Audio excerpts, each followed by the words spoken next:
Le frère camerounais buvait les règles des filles. Fille ayant été choisie par le talisman que son féticheur congolais l'avait donné au Gabon. Avant de les par son kiki, qui se transformait en cobra. Le frère de cette histoire est à 2 doigts de descendre à 6 pieds sur terre. Mais il ne veut pas. Et parce qu'il ne veut pas RIP, il a besoin de vos conseils. Famille, quand on vous dit que le dehors est miné, vous dites, oh, l'histoire, si là va nous enseigner. Voici son histoire.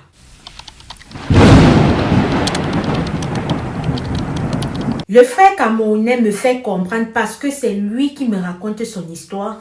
Il me dit qu'il était au Cameroun.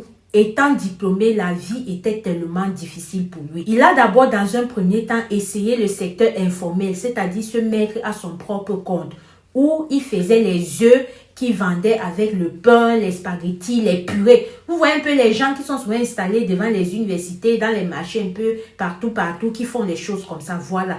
Le frère faisait partie de l'un d'entre eux. C'est comme ça qu'il a grouillé. Il a vu que ça ne donnait pas. Il s'est dit ok, si au pays ici ça ne donne pas, j'ai souvent entendu que voilà, au Gabon là-bas, c'est qu'on vend ici là 100 francs, on peut même vendre ça là-bas, même 500, ceci, cela. C'est comme ça qu'il a décidé que non.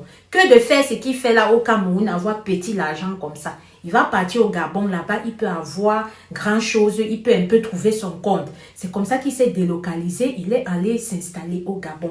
Quand il arrive là-bas, il commence, sauf que quand tu es arrivé, il y a déjà des gens qui sont dans ce secteur-là. C'est comme ça qu'il a essayé. Ce n'était pas facile pour lui de pouvoir se trouver un chemin et tout. C'est comme ça qu'un jour, il est resté, il a dit que mais c'est même quoi je souffre comme ça. J'ai quand même fréquenté, au lieu de rester et faire toujours ça, peut-être je dois essayer de trouver un emploi et tout. C'est comme ça qu'il est resté, il a mis ses dossiers et tout. Il a pu trouver un emploi quelque part. Quand il trouve l'emploi là, il reste encore, il juge que le salaire que j'ai même ici là, contrairement à ce que je gagnais quand je faisais mes petits œufs, ceci, cela, ce n'est pas grand chose. Mais là, je suis obligée de me lever tous les jours à telle heure pour aller répondre à un travail que quand je gagne le salaire, alors qu'avant, j'étais mon propre patron, je pouvais me lever quand je veux, commencer quand je veux et finir quand je veux. Bref, vous l'auriez compris, le frère n'était pas satisfait de ce nouvel emploi-là. Au contraire, il regrettait même de ne pas avoir persisté dans la vente de ses spaghettis et tout là qu'il faisait. C'est comme ça qu'il est resté, il s'est lié d'amis avec un Congolais. Le Congolais, lui, il faisait dans l'import-export. Et comment est-ce qu'ils se sont rencontrés? Ils se sont rencontrés un jour où le frère est parti en boîte, histoire de décompresser, histoire de se sentir un peu bien, voilà, oublier les soucis, la classe sociale et tout. C'est comme ça là que dans les mouvements, il a rencontré le frère congolais là qui fait dans l'export-import et c'est comme ça qu'ils se sont liés d'amitié. Avec le temps,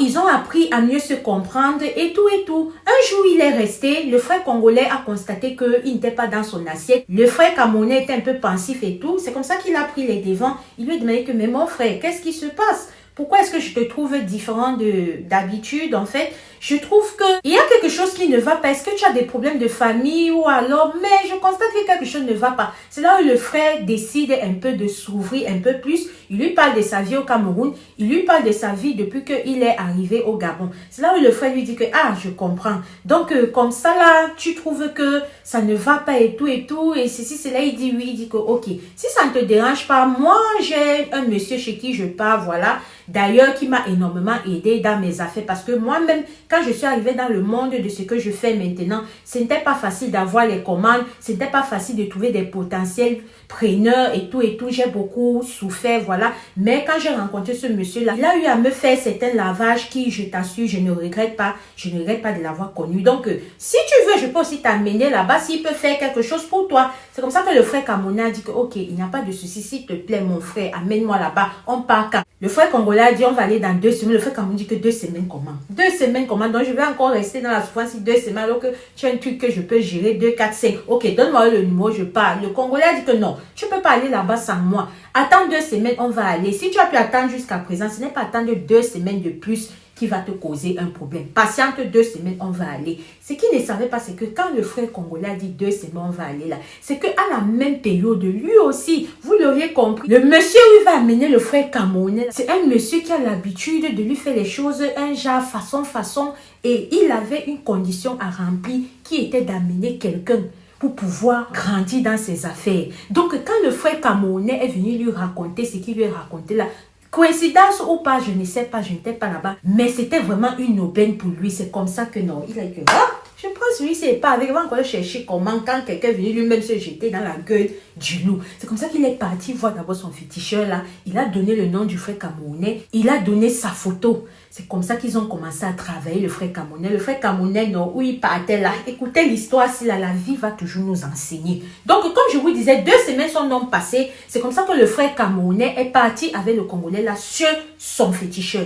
Quand ils arrivent maintenant là-bas, il explique et tout. Il dit que, ok, je vois que je peux gérer ça. C'est là où il a pris le frère que, allons, je vais te faire certains lavages. Il a fait certains lavages que le frère m'a expliqué que il a vu les chauves-souris, des trucs pas très catholiques que si je mentionne dans la vidéo, si là, ça ne peut pas monter. Donc, comprenez comme ça. Il a vu des choses pas très catholiques dans la composition du bain qui faisait partie de son lavage. C'est comme ça qu'on l'a lavé à 3 heures du matin.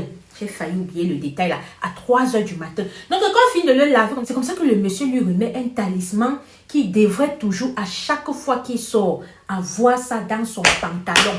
Pourquoi? Parce que le talisman qu'il prend là pour avoir dans son pantalon, c'est cela qui va l'indiquer quels sont ses potentiels vic-vic. Vous comprenez, non?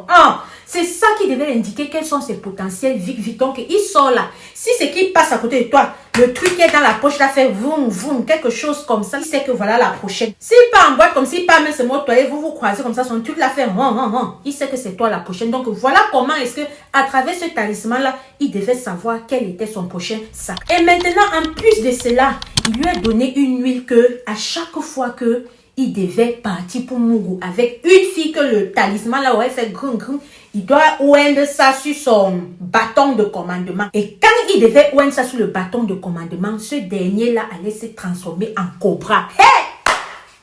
Maman, vous m'envoyez des histoires dans mon inbox. Hey Seigneur, je ne fais que raconter.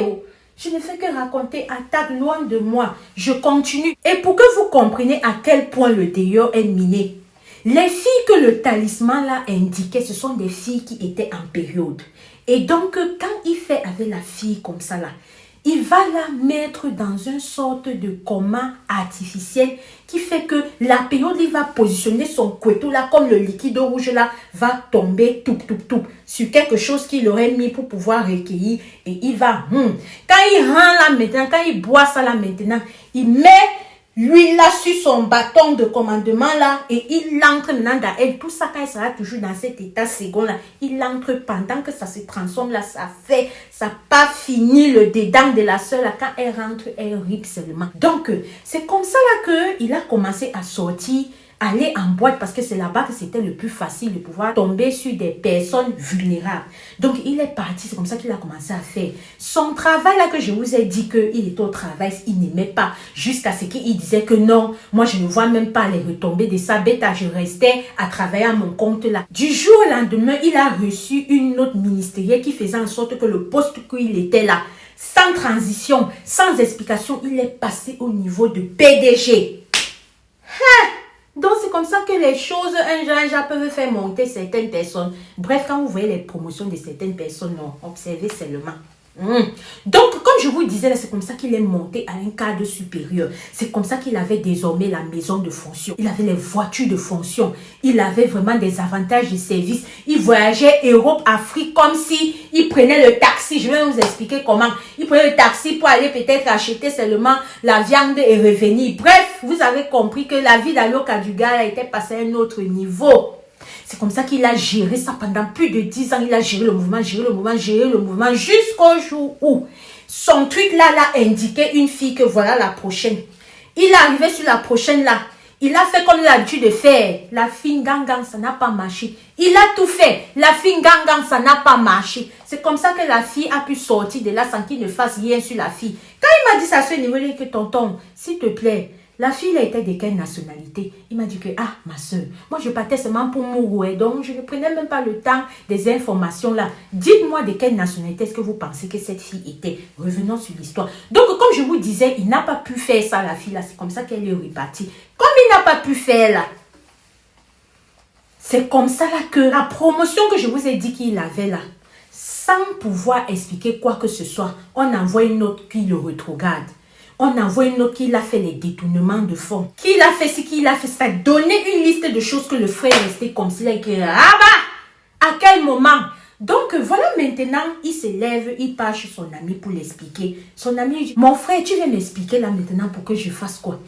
Tu viens m'expliquer pour qu'il fasse quoi? Tu n'avais qu'une condition à faire, tu devais respecter. Moi, je suis dans ça depuis, je fais mes conditions, je n'ai pas de problème. Pourquoi toi, tu fais ta condition, ça le problème? C'est qu'il ignore maintenant, et c'est que je vais vous dire. Si toi, tu es concentré jusqu'ici, tu as dû comprendre. Je vous ai dit au départ que son ami avait sa part de condition d'amener quelqu'un. Et que quand il avait dit au frère que 2 semaines plus tard, il était là-haut parti préparer son terrain. Au fait, dès le départ, son ami l'avait juste utilisé comme un pont pour pouvoir faire sa part de sacré. Ça fonctionnait un peu du genre que, comme c'est lui qui avait amené celui-là, tous les sacrés que celui-là faisait, il prenait 80% de ça, on donnait seulement 20% à celui-là. Ce qui fait maintenant que, comme à la base, celui-là même était le sacré de son ami, c'est ce qui fait qu'il avait la période d'expiration qui était arrivée. Et maintenant, son ami l'a envoyé devant, raison pour laquelle son sacré à lui n'a pas fonctionné. Je sais qu'il y a trop de sacrés, mais vous avez compris, sinon on repartait en arrière. Son sacré à lui n'a pas fonctionné parce qu'il était là que son ami là devait aussi le sacré. Voilà comment le frère est resté. Il a reçu la note que à cause de tout ce qu'on l'accusait là, il va aller en prison. Voyant que sa situation même physique, morale, mentale ne fait que se dégrader. Quelqu'un qui était potelé, qui mangeait la vie, il est devenu comme les gens qui ont la maladie des 4 lettres. C'est-à-dire que quand il m'a envoyé sa photo, je lui ai dit que tonton. Donc avant là, c'était toi. Après si c'est toi, il m'a dit que ma petite soeur, j'espère vraiment que mon histoire va monter au maximum parce que c'est que j'ai vécu là. Vous faites confiance à des gens qui vous font du sale par derrière. Je dis que tonton, toi-même, est-ce que ce que tu faisais est bien? Donc, ça veut dire que si c'est moi-même qui passais sur ton chemin, que tonton la faisait coucou, tu allais seulement m'envoyer. Il m'a dit que ma petite soeur, il y a certaines situations dans lesquelles quand tu es, c'est quand tu es dans ça que tu peux savoir quelles sont tes limites ou pas. Mais tant que tu n'es pas dans ça, tu ne peux pas savoir. S'il te plaît, ne me juge pas. J'ai dit que tonton, je ne suis personne pour te juger. Je vais balancer ton histoire. Donc voilà l'histoire du grand frère. Au jour d'aujourd'hui, il est tellement souffrant que il a 2 doigts de rip. Et comme si ça ne souffrait pas, il est sous la menace d'un emprisonnement pour détournement de whatever. Donc, non seulement il risque rip, ou alors on va même l'amener là-bas avant qu'il ne rip. S'il a besoin de vos conseils, comme je vous ai dit en début de vidéo, il a besoin, si vous pouvez l'aider, à trouver un homme de Dieu vraiment efficace pour qu'il puisse aller là-bas. Si au moins c'est ce côté mystique là, parce que il dit que le fait qu'il avait lavé son corps avec tout ce mélange là, le truc qui ouignait sur son truc qui se transformait en cobra là, tout ça là, c'est en train de l'amener à petit feu. Il comprend que c'est en train de prendre son énergie vitale. Il ne veut pas, oui, le grand frère ne veut pas, oui, il a besoin de votre aide. Il dit qu'il n'est jamais trop tard et il sait qu'il a mal fait. Il a besoin de votre aide. Voilà son histoire que j'ai déposée ici. Famille, le dehors est miné, prions sans cesse, soyons prudents. Voilà l'histoire du frère camerounais que c'était difficile. Il est parti au Gabon pour se chercher, arriver, tomber sur un frère congolais. Ça tournait. Voilà ça que je vous ai raconté. Renseignez en commentaire si tu as du temps. Je sais que vous n'allez pas laisser le grand frère ici dans les commentaires, mais après avoir bien lavé sa personne là, aide-lui à se sécher. C'est de ça qu'il s'agit.